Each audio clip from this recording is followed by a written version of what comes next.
Esmu atbraucis uz šo muzeju, bet nav kur nolikt mašīnu. Meklēju tagad vietiņu. Tur maksā $20. Ja nemaldos, tad te drīkst nolikt mašīnu. Es nezinu, no parking any time towaway zone uz priekšu it kā, vai ne? Un šitas ir pay by phone, tas ir, kur es ceru. Es negribu, lai iznāk no muzeja un man vairs nav mašīna. Tas ir $250 sods. Un vēl mašīnai jābrauc pakaļ. Nu, nezinu. Pay by phone man vajag scan for app. Nolādēsim aplikāciju, paskatīsimies, cik tur jāmaksā. Šis bija super vienkārši. Ļoti līdzīgi kā mobilī Latvijā. Vienkārši ierakst numuru, ievad kartes datus. Visi samaksā. €2,09 pa 1 stundu šeit. Un, ja kas, šī ir Miami. Nu, ko, draugi, esam atbraukuši uz muzeju. Nu, man laicīgs bišķīt bija. Izdomāju atbraukt uz Miami, ierakstīju Googlē kaut kādus muzejus, un šis vairāk piesaistīja. Vienmēr sakot, tur ir, ejam pāri. Un paskatīsimies, kas tur ir. Es nezinu, vai tas ir muzejs. Varbūt tā ir mākslas galerija. Ej, nu sazin. Baigi līdzīga mašīna Dacijai, bet izrādās Hyundai. Skaidrs, kāpēc te ir tikai viena mašīna un pārējās stāv ceļmalā. Ak, Dievs! Jo dažēlīgi dārgi, ja? €2 vai $20. Milzīga fotosiena. Izstāsta, ka bilde arī nav baiga vecā, jo tur, nu, vismaz izstāsta kaut kāds 15. iPhones. Nu, sākot no 13. droši vien. Nu, kurš tas iPhones ir?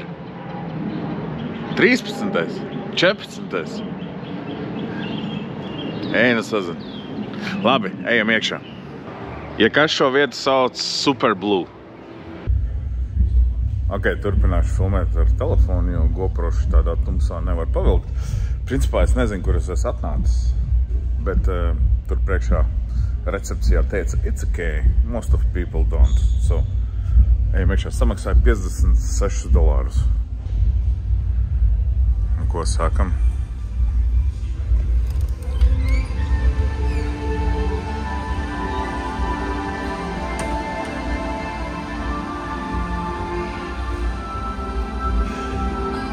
Hello! Ziedu augšana reprezentē dzīves ciklu 12 mēnešus no dzimšanas līdz nāvei. Gluži kā dzīvē.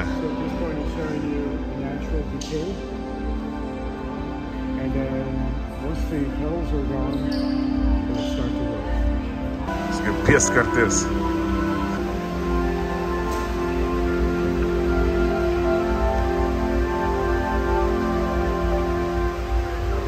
Un novīta. Pieskāros un novīta. Ejam tālāk. Interesanti, tur ir spoguļu siena, bet izskatās tāds plašums. Un arī video projekcijas, ja? Iespējams priekš, nu, Miami tas ir interesanti, bet šī video instalācija burtiski ir kā zars apsniega ar sniegu. Nu, atbrauciet uz Latviju ziemas laikā, jums tur būs pat pilni. Nu, labi, šogad viņi būtu vīlušies, bet, nu, atbrauciet uz Latviju.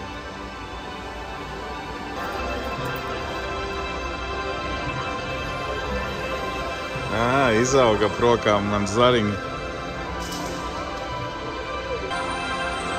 Pieskaries un izaug zieds.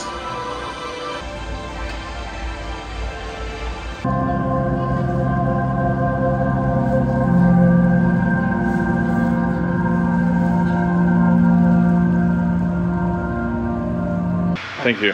Have a nice day. Nu, ko, šis viss man atgādināja laikus, kad strādāju Latvijas televīzijā Panorāmā.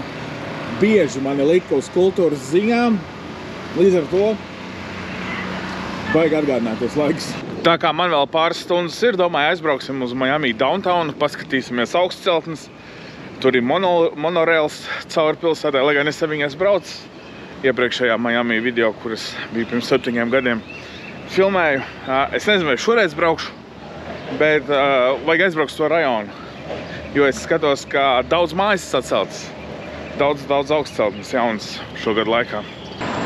Mašīna vietā tas arī labi. Nav aizvilkta, neviens nav aizvilkts. Tā, īstenībā jāapstāst, kā tur aizbraukt? Karstī. Nedaudz labāk ideja aizbrauksim uz Vinewoodu. Paskatīsimies mākslinieku rajonu, tā var nosaukt. Es tā jūtu, ka būs problēmas ar auto novietošanu. Ļoti labi, nemaz tik ilgi nebija. Kaut kādas 5 minūtes pabraukāja apkārt pie viena apstājas, apstāties, cik tas skaisti. Iesim tuvāk, paskatīsimies. Šeit stāvēs cena dārgāka. 1 stunda te maksā 3,50. Ir neliela problēma, es negribu kāpt ārā. Ārā ir 30 grādi un mašīnā ir ļoti vēsi. Līdz ar to es uzturu mošu auto ekskursiju, ne, ar mašīnu pa rajonu, ko jūs sakiet.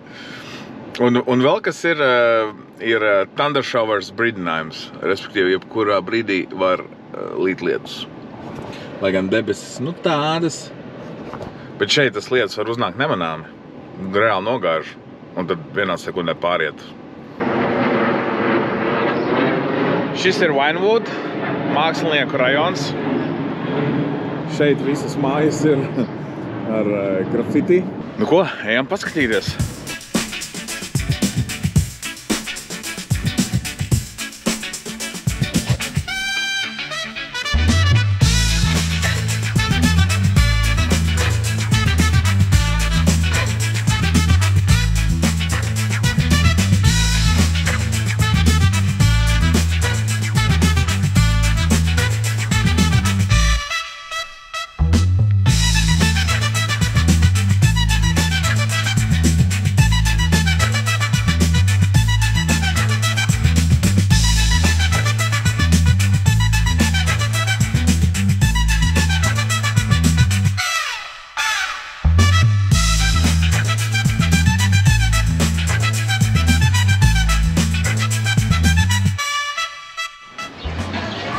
Stunda pagāja nemanot, jāiet atpakaļ uz mašīnu. Es gribu aizbraukt vēl uz Miami centru, tās augstceltnes paskatīties.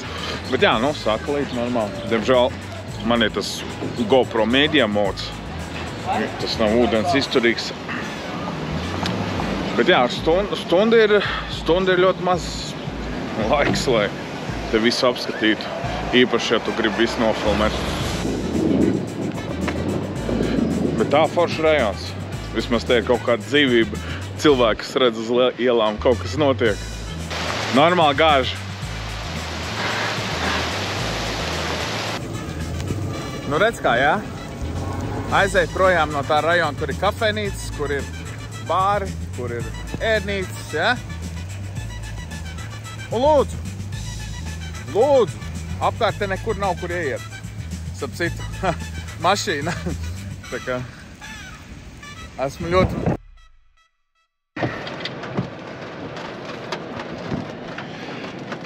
Jāapstāsta, cik ilgi līs, varbūt man nav jēga braukt uz downtown, jo man ir stunda laika tikai palicis. Līs vēl līdz 3, pašlaik ir 2, tātad stundu stabili, un pēc tam ir 40%. Brauksim uz centru kādu citu dienu, ne? Jā, bet varbūt varētu aiziet paēst. Atradīsim, es gribu uz Vendiju aizbraukt, pastīsimies, kur mums tūmā Vendija ir. Es tā pieņemu, kā sāk līt tā majamieši nemāk braukt. Ko šitas dara vispār, brauc no vienas puses uz otru? Kas tur notiek? Wow. Brauc! Tas ir tikai lietus.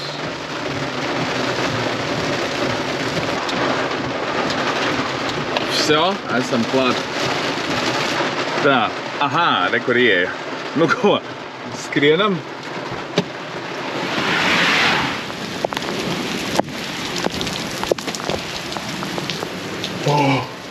Viss.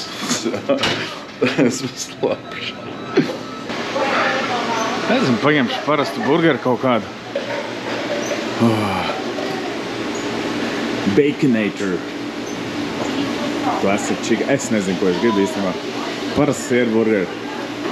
Esmu ievērojis, ka ēdienkartē pret ēdienam raksta arī kaloriju skaitu. Un, ja godīgi te paskatoties, cik es tagad apēdīšu, 940 kalorijas par burgeri un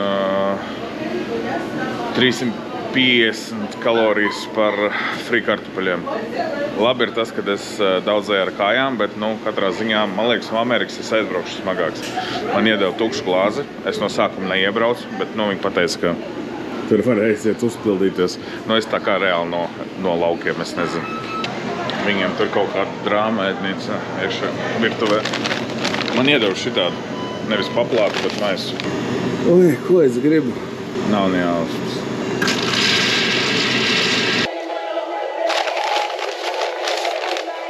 Solvets. Free kartupeļi. 4 nageti. Burgeri. Dīvaini, ka nav paplātas. Tad paņēmu medium combo cheeseburgers, ja?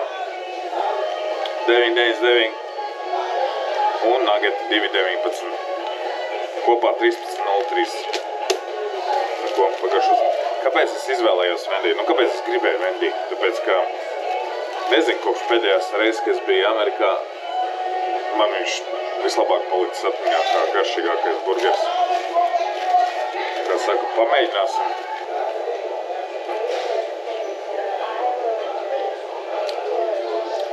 Jā, diezgan labi. Garša gandrīz kā mājās gatavotam burgerim, bet tādam labi mājās gatavotam burgerim. Free tests. Ir ok. Ko es gribu pateikt? Šeit McDonalda free ir ļoti negaršīgi, viņi garšo pēc eļas ļoti stipri. Un šitie ir ok. Interesanti tas, ka es te Amerikā daudz filmē praktiski katru dienu. Un neviens vēl nav pateicis, lai es beidzu filmēt, vai ko es filmēju un kāpēc es filmēju visiem. Pilnīgi vienalga, arī šeit. Pilnīgi vienalga visiem. Protams, gan jau ir kaut kādi izņēmumi, bet nuggets tāds ļoti ciets. Bet tas nav vec, es redzēju, kā viņi tikko izņem no eļas. Ļoti sauss. Nav pārāk nekas īpaši. Ko, labu apetīti, pabeigšu pusdienas, braukšu atpakaļ uz Holivudu. Jāsaka, ar vidējo porciju pilnīgi pietika. Ņemiet vērā, ja jūs esat Amerikā un pasūtiet lielo porciju, skatieties, šis ir vidējais dzēriens, 0,5 tur ir vai pat vairāk. Reiķinieties, ja jūs pasūtīsiet lielo, jums būs šitāds dzēriens, šitādi kartupeļi un paši beigās būsiet tādi, kā es. Tā kā es te lielos kombo nekad nesūtu, jo ar šo ir pilnīgi pietiekami.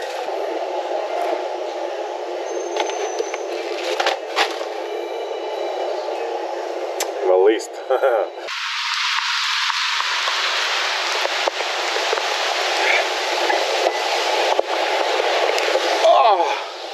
Visas kalorijas, redz.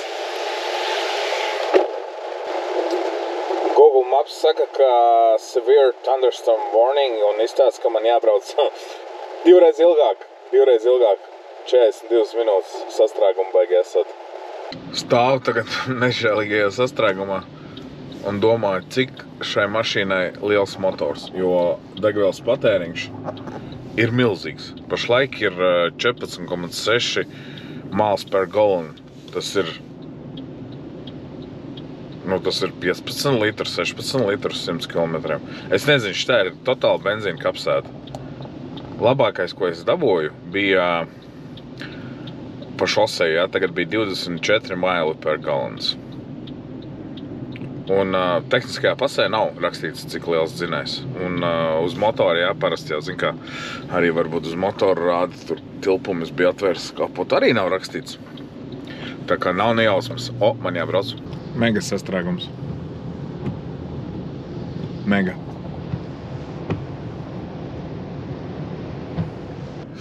Kāds pasakiet viņai, ka lietus ir beidzies un var izslēgt loku tīrītājus? Vai arī nē? Mana mīļākā mašīna. Gribētos izbraukt.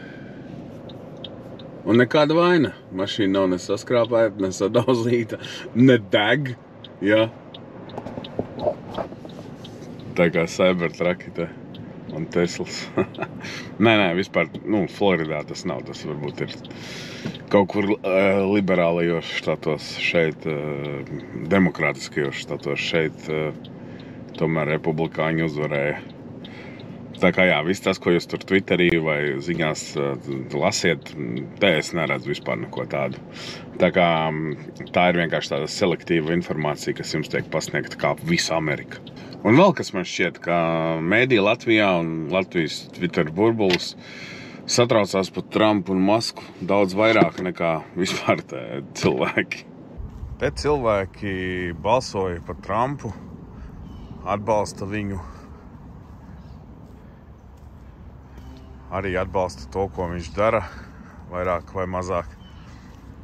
Arī par Dodge viņai runā pozitīvi. Runāja ar vienu amerikānu, viņš teica, ka tā jau ir viņa nauda un ka viņam interesē, kur tas viss paliek. Tā kā nezinu.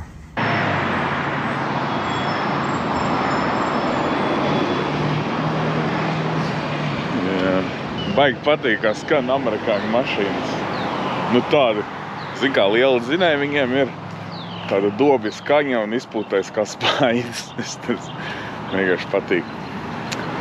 Runājām pirms pāris video, vai es gribētu palikt Amerikā un kādas vispār ir iespējas.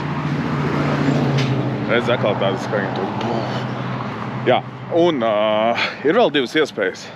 Es teicu, ka nav nekāda iespēja, bet īstenībā ir divas iespējas, kā es varētu šeit palikt. Kā jebkurš no jums varētu šeit palikt.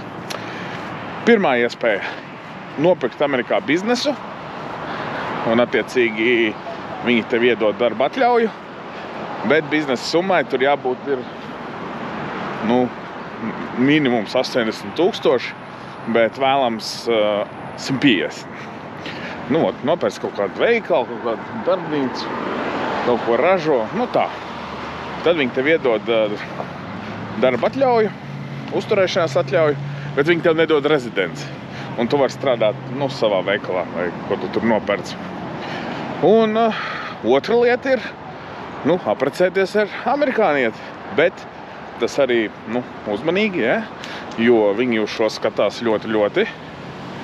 Cik es noprotu, tad neviens vien tā ir mēģinājis dabūt uzturēšanās atļauju un darba atļauju.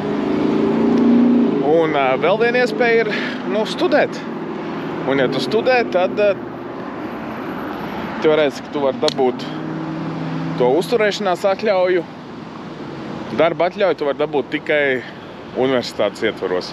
Respektīvi, ja pašā universitātē ir kaut kāds darbs, tad tu vari strādāt tur un vasaras laikā tā kaut kur citu. Bet tādi tie ir ierobežojumi, bet arī uz to viņi ļoti skatās, jo neviens vien grib te atbraukt, mācīties un pazūd.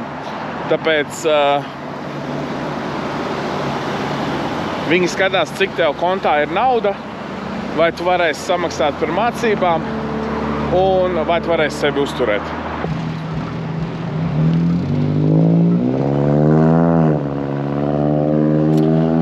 Vēl viena nianse. Gājām, jūs redzēsiet, tas video vēl nav publicēts, bet gājām meklēt Mr. Beast burgeru. Ja iemet Googlē, tad Miami uzrādās vismaz 2. Un mēs ar māsu braucām meklēt. Neatradām. Jo izrādās tās ir kaut kādas feikās lokācijas. Un es jau man pat prātā neienāca, ka varbūt tā, ka tās lokācijas tur vienkārši kāds ir ielicis un viņas nemaz neeksistē.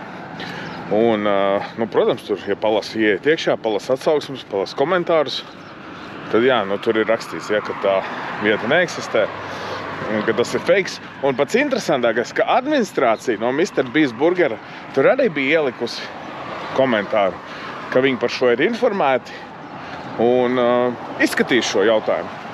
Pats labākais tas komentārs bija pirms gada. Tātad gada laikā viņi nav spējuši noņemt tās feikās lokācijas. Līdz ar to, jūs redzēsiet, kā es aplausos vienmēr sakot. Tas šoreiz arī video viss. Paldies, ka skatījāties, paldies, ka laikojiet, abonējiet, vispārēji. Čau!